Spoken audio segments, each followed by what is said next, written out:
សួស្តីបាទនេះណែនាំពីទូទឹកកកនេះបោះភ្ញៀវជួសជុលនេះបោះខ្ញុំកាត់ពីភ្ញៀវមកទឹកអានេះប្រភេទមានចុចទឹកបានទី1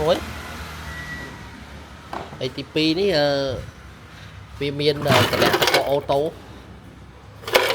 ទឹកកកនៅមានផ្លិតកកអូតូ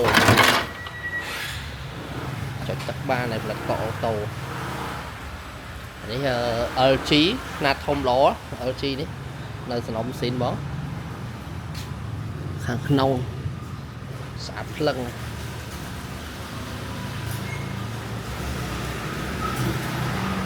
អានេះមួយទៀត Panasonic អូកកល្អទូនេះកកខម្ដងបើកមកនេះហុយផ្សែងមកឃើញទេនេះខាងលើបាទនេះតម្លៃទុនមែនតើ Panasonic អានេះ Haier ហើយនឹងនៅមានទូ class C មួយចំនួនទៀតបាទហើយទូកញ្ចក់ទ្វារ2បាទទៅចូលទូកញ្ចក់ទ្វារ2 Senden នេះប្រភេទ inverter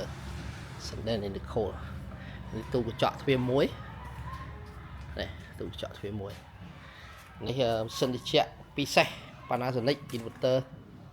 បាទអញ្ចឹងបងប្អូនធ្វើការអីវ៉ាន់មកទឹកបាទចាប់អារម្មណ៍តាក់ទងបានបាទអរគុណច្រើន